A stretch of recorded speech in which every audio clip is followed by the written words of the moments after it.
In the meditation, mind will become sometimes silent and sometimes noisy. What is the cause? Do you have this question also? Okay. Question is, during meditation, sometimes mind is silent and sometimes mind is noisy. So now you have to understand what is the purpose of meditation. Many people say meditation is to make the mind silent. Okay. In a way, it's true. But mind cannot be made silent. You can adapt some techniques. Okay. Ultimately, mind cannot be made silent because the nature of the mind is to create thoughts. Are we clear? So now, why mind creates thoughts? Thoughts come from our identity. Each of us has an identity. I'm a man, I'm a woman, I'm a husband, or I'm an engineer, I'm the mother. So each thought will correspond to its own identity, thoughts. All right. So the moment in meditation, somewhere you touch your motherhood, thoughts related to children will come. Somewhere you teach womanhood, woman related thoughts will come. So your identity becomes your thoughts. Is it clear?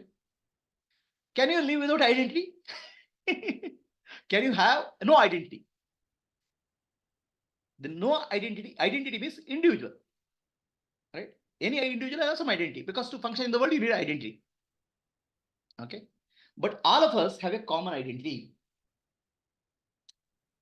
Each of us is called self, SELF. Self means individual consciousness. SELF, small capital SELF, which we call as Jivatma. Okay. Now, Jivatma, no matter what you do, he'll have some thoughts. Is it possible to thought free in the any Jivatma time frame?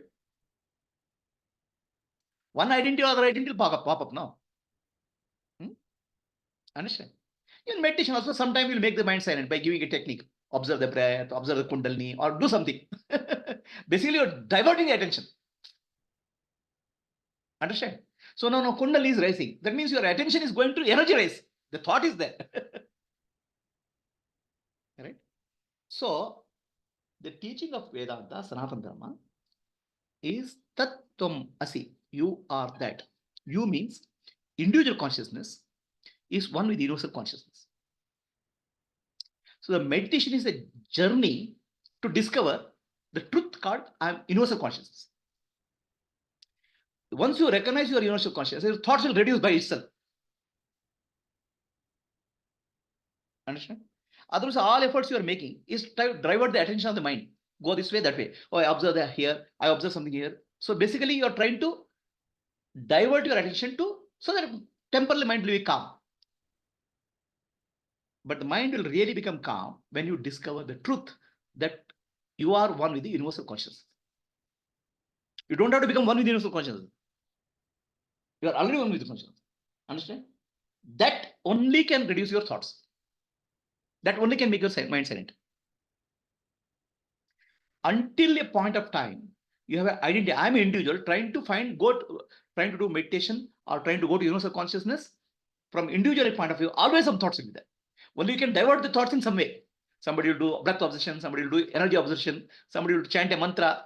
Basically, thoughts are there, but you're diverting the thoughts into some other way. All right? When I give an example, I'm an officer. I have so many thoughts about office. So I'll sit for meditation. What will do? I'll observe the breath. Then observing the breath is the thought. You're shifting the one thought to other thought. Sometime mind will come. Again, it will shift back to office thoughts or some other thoughts. Is the principle understood? So to be really thoughtless, you have to recognize your true nature, which means your divinity you have to recognize. The meditation is the process of discovering the God within you. Understand? Nowadays, what happened is meditation is becoming self-improvement. Means to handle my stress or handle my life. That's only very superficial. So now, an individual has to recognize the universal within. Do you know what is the meaning of individual? Indivisible is called individual. We are a part of the whole totality. called God. That's called Brahman. Individual is called Atman. Atman is indivisible part of the totality. But right now we are not recognizing that individual part. That's why our mind is full of noise. To recognize that individual, that's universal, is called meditation. Understand? Is it clear? Meditation is the process of recognizing God within us. The moment you recognize God within us, oh, God is here and I'm here, still individuality is there. So you have to become one with God. That's where meditation becomes silent. Your mind becomes silent. Understand? A shift in your understanding has to happen. From I am individual, I have an identity to I am one with God. That shift can give deep relief and peace. Until that time, some techniques are used, but the real purpose of technique is to help you to recognize God within. Are you clear? So I'll put it in a simple way. Individual identity has no solution. God has no problem. The moment there are problems, thoughts will be there. Some problem or other. So you have to decide which part you are. Which side of the world you are. I'm on the side of the individual or I'm on the side of the universal. That's where meditation really is effective. Understand?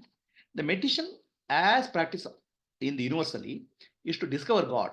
Now in the modern day only they are saying meditation is stress relief. Your boss is shouting at you. You'll calm down by observing the breath.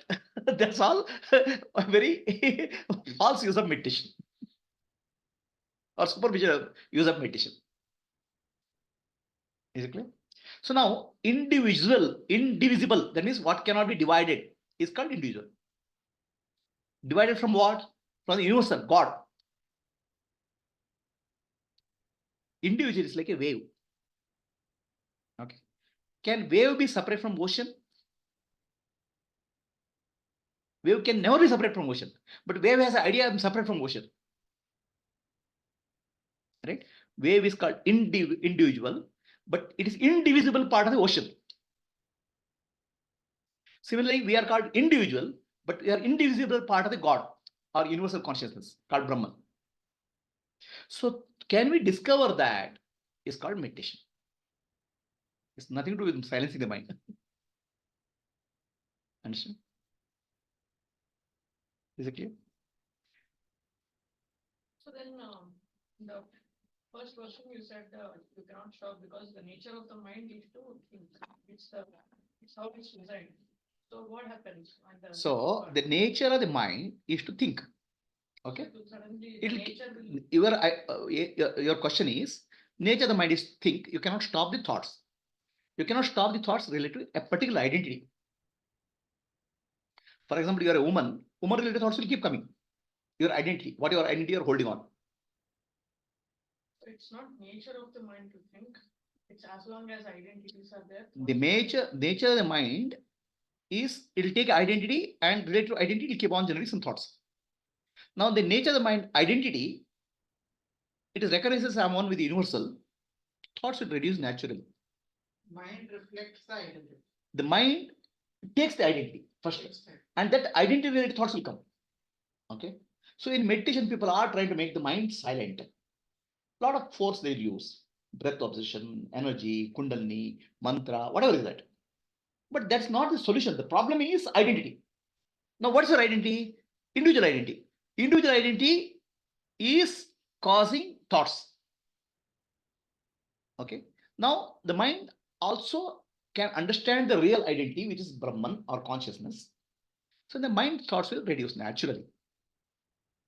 For that, you can use any technique, mantra, practice, or kundalini, whatever is that. But the purpose of that is not to reduce thought. Purpose of that is to discover the true self.